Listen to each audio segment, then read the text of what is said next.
Kristina, welcome to the show. Thank you so much for having me. It's a pleasure. I'm excited to have you on. I've been a big fan of you and your husband's work for quite some time. I think I was in chiropractic school. It was about 12, 13 years ago where I got exposed to Mindvalley. And I love what you guys are up to. I love what you guys are doing. I'm a big fan of all the work. It aligns very well with my values and what I'm trying to do for myself. So appreciate you and commend you for that. I'm excited to dive in. I want to start first. You got a new book out, and there's so many questions I have to ask, and I'm going to try to take a step back here first. And I really want to ask the question of what is, I've written 3 books. I know, there's always this curious, like, who did you write the book for first? Always love asking that For question. myself. For myself. I know it's not the answer that probably my publisher and my marketers would like to hear, but that's the truth. Because the way the convention goes is that the book has to start with somebody, with the author saying that you have this book and you have to read this book because that's going to make your life so wonderful. And it's true. I believe my book is going to help a lot of people. I believe in the message that I have, but I think that no matter what kind of story we tell ourselves in the world, whatever we do in this world, we do it for ourselves. And it's important to acknowledge that little fact. I did write it for myself. Of course, I've been in personal growth for 20 years. And obviously, I've heard the line, you have to write a book for years. But I'm obstinate by nature. And I wouldn't write a book just because the business model requires it. So jokingly, I call this book my COVID baby. And I guess in confinement, we were a little bit existentialist, but I wrote it for myself. No question about that. I had this burning desire to express myself, which I did. I love that. And I can relate 100% with that. All the 3 books I've written, everyone always asks, who would you write it for? Myself. It was for myself. Would you say, is it for yourself at a younger age? Is like you wish you had that at a younger age? No, Okay. not quite. You see, I'm not teaching something which, for example, if I was, say, talking about business or PR or marketing, whatever, then yes, a lot of the lessons I would probably want to get as early on as possible. But I'm talking about life. And when it comes to life, if I had all the knowledge when I was born, if I got the tutorial and went through it and did my exams with flying colors, I don't think I would have enjoyed my life, because what makes life meaningful is the experience, the real human experience that we go through. So no, I wouldn't give it to me personally at a younger age, because I guess I needed all these lessons. And yes, sometimes they were painful, but in my case, I needed all of them. Would I give it to my children? Of course. I would like them to read this book, but their journey is going to be different and their lessons are going to be very different. So maybe they won't do the mistakes I had been doing for 40 years before I started understanding what's going on.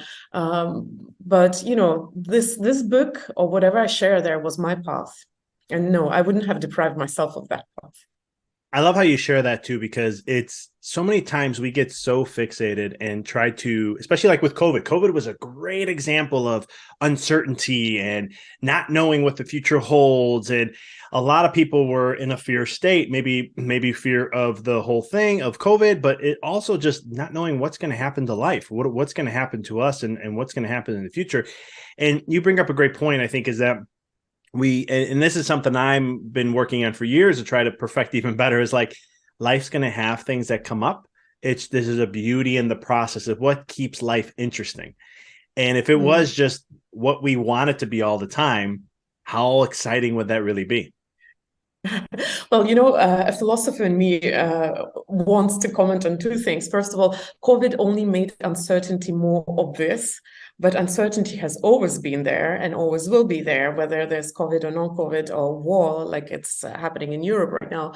But what's another thing, and that's probably a little bit gruesome. There's a quote from one of my favorite novels by a Russian novelist, Bulgakov, and one of the characters there says that the fact that the human being is mortal is only half the problem. The real problem is that the human being is unexpectedly mortal. And I think this is something which we always have to remember, because we do not know what's going to happen. Yes, we can make plans, we can go towards plans, we can achieve goals, but ultimately it is uncertainty. It is we don't know yet.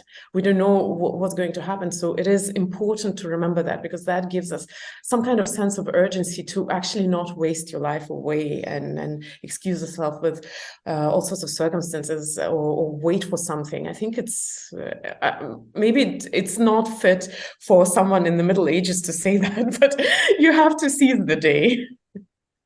You do. I mean, you only have, like, a year ago, my wife and I decided to leave Illinois and move to Knoxville, Tennessee. And it was something that we wanted to do for 4 years. It was pre-COVID. I always say it was pre-COVID we had this plan. It wasn't COVID trying to get out, but it was one of the things. COVID kind of accelerated the process. And it was kind of like, you know what? We've been wanting to do this. We wanted to, we don't have a family yet. We want to start a family. And it's like, seize the day. Take the opportunity now that's showing up, because if we had kids, we knew we weren't going to leave Illinois. So I'm like, let's do it. We don't have kids yet, then we could start a family. And we have, and it's been a blessing. There's been ups and downs like anything else, right? That uncertainty is always there, and it's not always what you think it's going to be sometimes. But there's always a beauty in the process. And it's one of those things where, this is where I love the title of your book a lot, because of being Flawesome. I gotta ask that question. What does it mean to be Flawesome? I think this word is still being defined. I actually, I was curious and I Googled it, and I discovered quite a lot of different definitions for it in Urban Dictionary, but it is not a word which is widely understood. So which is cool. We'll get to define it. In my book, I don't give a very clear definition to the word Flawesome for one very simple reason. I'm talking about finding your path back to real you. And the real you is such a unique destination for every single reader who picks up the book. So Flawesome is part of being the real you. And I think that every human being defines their version of Flawesome. In very simple terms, Flawesome means being flawed, imperfect, and still being, not still, but being awesome and valuable because of your imperfections and because of your flaws. But what it means exactly for each human being, that's for each human being to define, because what's Flawesome for me might be not a big deal for you, or maybe a deal breaker for you. So it's a unique destination for every single reader. Would you say it's like the flaws that we have, or the imperfections that we have, is actually what makes us perfect, or what makes us awesome? If I broke the word up a little bit. Yes, yes and no. Yes, because it is ultimately so. But it's such an interesting thing when we talk about life, and if we philosophize a little bit about life, you can say a thing and it may sound very superficial or very trite, or you can look deeper into it and it starts actually having a very different meaning. So when it comes to being awesome despite your flaws, I think we also misunderstand this concept a little bit, because when I say something like that, I imagine a person who says, like, yeah, I'm imperfect, so what? Love me. The question is, what do you love yourself? It's one thing to say, I still love myself. And the other thing is to actually feel it, and not to necessarily need to say that, yes, I'm flawed, but I'm still worthy of love.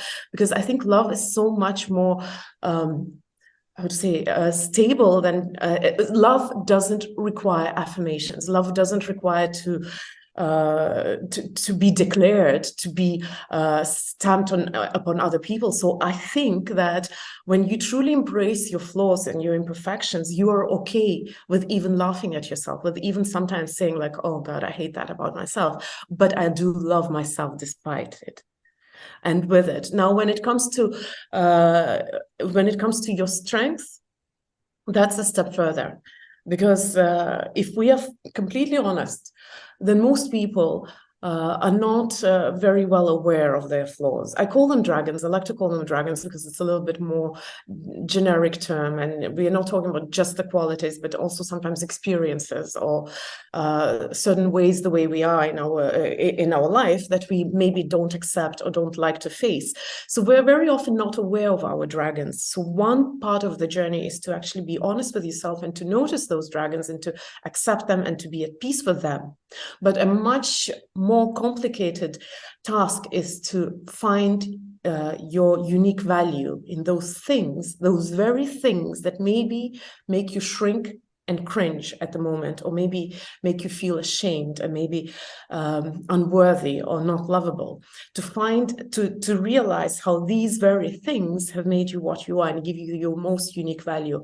It's like what you said in the very beginning, would I like to give this book to my earlier self? Not to my earlier self for sure, because then I wouldn't have my dragons and then I wouldn't have found my unique value. I love how you share that. And I love how you bring up the aspect of love too, because I think that, would you agree, or maybe help me out there a little bit with this, is that when you're talking about love and the way you brought it up, is that really then the true self of who we are in kind of loving, coming from that place? Is that kind of what you're referencing to? It's, self-love is a very sensitive topic in a way. And I've spoken, of course, about self-love for years. And I know that when I ask people on a scale of 0 to 10 how much you love yourself, the average score would be 7, which is actually pretty healthy. But when you talk to people in real life, and of course I don't have statistics for that, maybe I should look it up, but when you talk to people, you do notice the signs of the lack of self-love. You don't need to even talk to specific people. Look at what's happening in social media, our exhibitionist culture, or our fascination with approval, with likes, with comments, and with big following. It's these are all symptoms of lack of self-love. Or even selfish behavior is usually a symptom of lack of self-love. So there is not enough self-love in our society, but yet we don't recognize that. And very often we misunderstand self-love. So if we see, let's say, a young influencer bragging about their life, we very often think that this person is self-obsessed, which is true, but also that they're selfish and that they love themselves too much. In reality, usually it is the reverse. The love, true love, whether it's love between a parent and a child, two lovers, romantic love, or love towards yourself, true love doesn't really need fanfare. It doesn't need attention. It doesn't need approval, because it's not about the facade or what it shows. It's not about how it declares itself. It's about how it feels. It's a relationship. It's not such a tangible thing. So it's a little bit hard to explain. But what I was talking about earlier is that, if somebody says, hey, look, I'm imperfect, but I still love myself, it doesn't convince me of anything. It's just a statement, which is a good statement in essence. What convinces me is when I see you actually making a mistake or acting less than, or not maybe or failing. How do you treat yourself in those cases? Do you have the love then when you are less than perfect? I love that explanation, because I say something that, you can never see what's inside until it's kind of like a fruit, right? You squeeze an orange, you're going to get orange juice. You know that every single time. You squeeze a grapefruit, you're going to get grapefruit. You know that grapefruit juice every single time. You can never know what you really have within yourself until you get stressed and squeezed, because you can say things, right? And you brought up a huge thing that I talk a lot about, that I'm a big, like, external factors giving us validation of things, right? So we're always looking outside ourselves for something, like, oh, I have a very wonderful marriage. Look at this. And I boast here and I do this. Or even people who are financially wealthy, they may be financially wealthy, but they're boasting it. And I'm always like, that's not, that they're using that as being their value, and they gave their power away to that. Because if I take that away, now we're stressing them, then we actually see what's really true. And then if they're still at this, if they're still living, thinking the same way, then it's like, no, they got it then. But most of the time they won't. Most of the time they'll break down and say, okay, now I lost my value. I lost who I am. I lost my truth, or what I thought I was. And unfortunately, you're so right, because unfortunately, high achievers are particularly deprived of self-love. And I know that because I've been ambitious all my life. We are perfectionists by nature. Most of us are perfectionists by nature. And we are taught from young age to negotiation. Love is given if you deserve it. Like, imagine a small child behaves well, and the parent, well-meaning parent, says like, oh my God, I'm so proud of you. I love you so much. You're so cool. And then if a child does something bad, maybe not just fail, but let's say a parent says not to do something and child does that, very, very often what happens is that the love, or at least the external of the love, or the show of the love, is being withdrawn. You don't deserve it right now because you didn't behave well. So we learn that pattern from a very early age, from parents, from teachers, from friends. We're given love when we deserve it. And when we behave bad, the love is withdrawn. Maybe not really withdrawn, but at least we don't see it. It disappears. So we treat ourselves the same way. And we all have the picture of what it means to be the better version of me. And I'm willing to love myself as long as I'm aspiring to that better version, or at least I somehow resemble that better version. But if I misbehave, if I perform less than, for example, you want to have a perfect body, you exercise, you eat properly, you sleep well, but then one day something happens, you stuff your face with pizza and ice cream because you were stressed. How do you feel about yourself the next day? Do you beat yourself up for being human? That's the question. Do you withdraw your own love because you didn't behave perfect? Because you were not trying hard enough? This is such a horrible life, to be constantly trying so hard to be worthy of your own love. You bring up so many things I could talk for hours with you on. I mean, it's one of those things where my background in neuroscience and, being a pediatric chiropractor and looking at neurodevelopment patterns, not just for development of where an infant should be, but also the conditioning and imprints and what happens. And it's one of those things where I just became a father 6 months ago. And it's one of those things that my wife and I talk a lot about. Like, you brought up a great point that I talk heavily on, is that, like somebody was talking, I was like, I would never tell my child that, hey, you're good girl, good job, or good this. And they look and they go, why would you not encourage them? I said, hold up, you have to understand. I want my child to know that was good based on their standards, not mine. I don't want my child to ever look at me for an approval ever. And I'm like that. And it's hard for me. I'm conditioned. So there's times I'm just playing with her and I'm like, oh, good girl. I'm like, oh, no, good girl. I'm like, I got to get that out of my head. Thankfully, she's only 6 months, so I'm still good here. But it's one of those things where it's conditioned and hardwired, because look at it. We go to school. I'm only a good student if I get what kind of grades. I'm only good at sports if I qualify into what. I'm only good at this. It's conditioned in every way. And even in social media shows it too. So I can talk all day on that. And now I lost my train of thought on the other thing I wanted to ask you. No, but you know what I think about it is that what would make you a good father or a good parent? You will never be perfect with your child. You will make mistakes. And my children are a little older now. I mean, my son is 15. And sometimes I feel so horrible for certain behaviors I've had around him. You cannot be perfect, and you shouldn't be, because it's kind of not realistic. But what you can be is you can be honest with your child all the time. And I have done stupid stuff. And then I've come back to my children and just explained like that I was wrong. And I shouldn't have done that. And sometimes I have to ask them for forgiveness. But I think children don't need our perfection either. What they need is that we know how to, I mean, you will make mistakes in parenthood. You will make mistakes in business, in relationships. It's not about mistakes. It's about what you do with your mistakes. And that's such a huge point. I try to share that to my clients a lot. Like, don't get so caught up, because it's not about the mistake. It's about how you view that.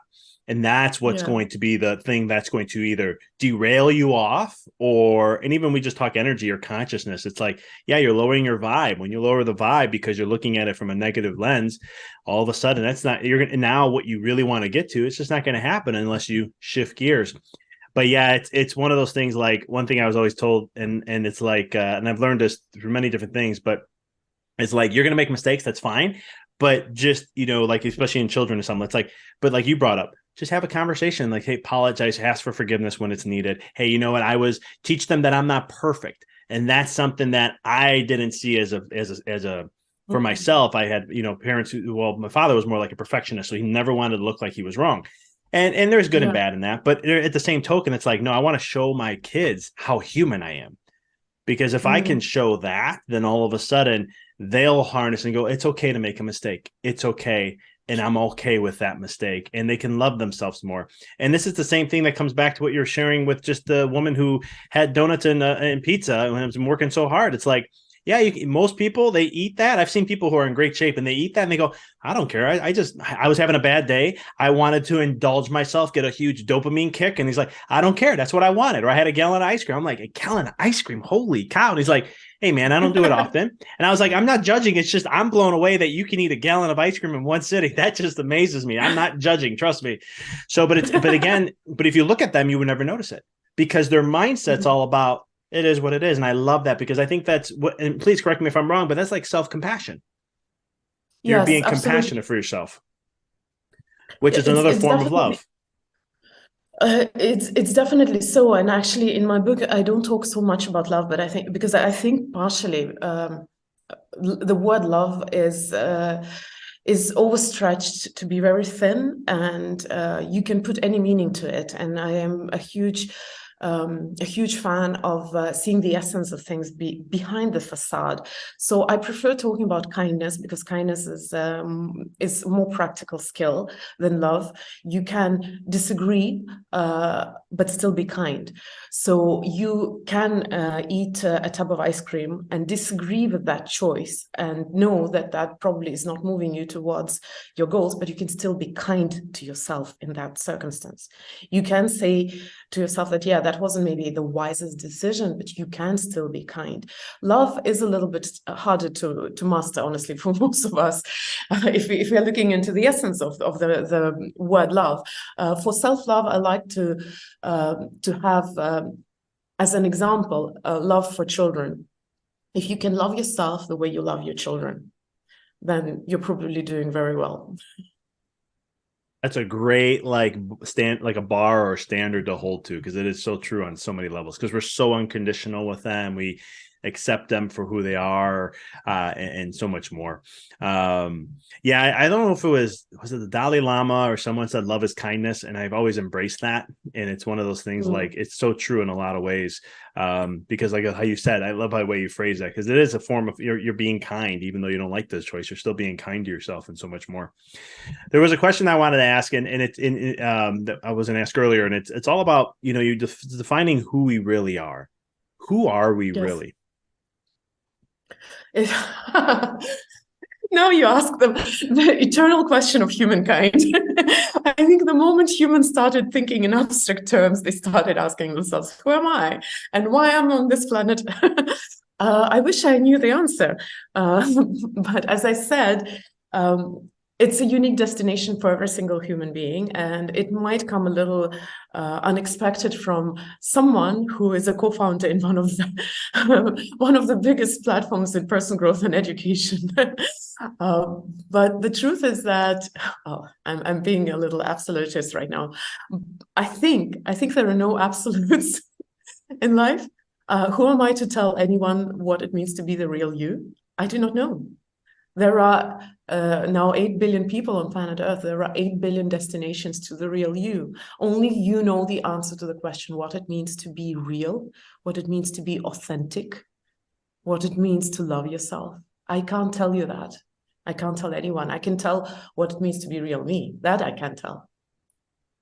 I appreciate you saying it that way, because I was just, because we were talking about finding out who you really are, and I'm like, I got to ask that question just to see what your response would be. So you said it very elegantly, and I greatly appreciate the way you brought that in. And it is true. I mean, this is something that I think we live in a culture today that we define so much, because we're so driven by left brain, which is compartmentalizing everything and putting labels on every little thing. And it really says, well, this is how it is. If you want to be this is what it is. If you want to do this is what it is. And, my approach has always been like, no, this is your unique approach. This is like when I coach somebody, I'm always like, this is going to be your unique path. Like, I don't care what anything else is. Unless you do, then that's fine. But we're going to create what you want to create, because if you can do that and that's unique to you and authentic to you, well, that's fulfillment. And if we can find fulfillment, we need more of that in the world. and choosing what our path is and figuring out what that is and having guidance to that, to go that route. So I appreciate that, because some people could have said, well, we're a soul and we're this and we're that and we're all these other things, which is true, but it could have went down a whole different route with that. I love it. So when it comes to then, your book and everything, who's your audience? I think it's, of course, it's a book that's written for humanity in general, in the sense that I don't pick a very narrow niche in my conversation, but considering my background, of course, I mostly talk to people in the Western Hemisphere in fairly affluent countries, and I don't touch a lot about on the problems of, let's say, people who would live in circumstances where they might not have the full control of their lives and their choices. In addition to that, I personally like to talk to people who are either very long time in personal growth and transformation and are starting to get a little disillusioned, because I've been in this industry for a long time. I take the liberty to make fun at a lot of the things that we do. I believe it's like making fun about myself.